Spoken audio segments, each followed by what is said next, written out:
பல ஆண்டுகளாக கட்டமைக்கப்பட்ட ஒற்றுமையின் அடித்தளத்தை அழித்துவிடும் என்பதால் எந்தவொரு வடிவத்திலும் பாகுபாடு என்பதே சமூகத்தில் இருக்கக்கூடாது. தேசிய ஒருமைப்பாட்டுத்துறை அமைச்சர் டத்தோ ஏரன் அகோடாகாங் அதனை வலியுறுத்தியுள்ளார்.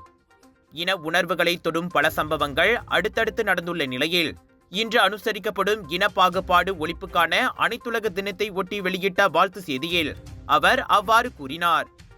சமூக நீதியின் கொள்கைகளை நிலைநிறுத்துவதற்கான உலகளாவிய முயற்சியில் இன்று மிகவும் முக்கியமான நாளாகும். எனவே மலேசியர்கள் இனம் அல்லது மதத்தை அடிப்படையாக கொண்ட தவறான எண்ணங்கள், எதிர்மறையான கண்ணோட்டம் மற்றும் எந்தவொரு அநீதியையும் நிராகரிக்க வேண்டும்.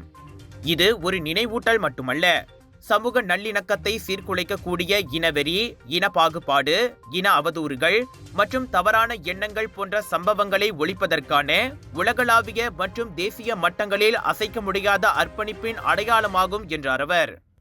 2022 எடுக்கப்பட்ட தேசிய ஒற்றுமை குறியீட்டில் 0.629 என்ற அளவில் தேசிய ஒற்றுமை மிதமான மற்றும் சீரான அளவில் உள்ளது.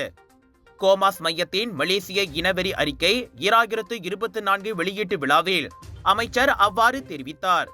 அவ்வறிக்கையில் 2015 முதல் 517 இனவெறி சம்பவங்கள் பதிவாகி உள்ளதாக கோமாஸ் தெரிவித்துள்ளது குறிப்பிடத்தக்கது. அனைத்துலக சர்வதேச இன பாகுபாடு ஒழிப்பு தினத்தில் ஒன்றுபட்ட அனைவரையும் உள்ளடக்கிய மற்றும் இணக்கமான மலேசிய மடானியை உருவாக்க நாம் உறுதியேற்போம் என்றார் அவர். ஒரு லொகேஷன், 10 ஃபெஸ்டிவல்ஸ், 100க்கும் அதிகமான பிரபலங்கள், 200க்கும் அதிகமான பூத்கள், 1000க்கும் அதிகமான போட்டியாளர்கள், 1,00,000 வாடிக்கையாளர்கள். மலேசிய புக் ஆஃப் ரெக்கார்ட்ஸில் the largest indoor Deepavali expo என பெயர் பதித்த கலர்ஸ் ஆஃப் இந்தியாவின் பிரம்மாண்டத்தின் உச்சம் south east Asia Bollywood festival and Indian trade expo 26 மார்ச்லிருந்து 1 ஏப்ரல் வரை சுத்ரமால் ஜோபாடு ஜோரில். எதிர்பாராததை எதிர்பாருங்கள், திரண்டு வாருங்கள். Let's create lasting memories.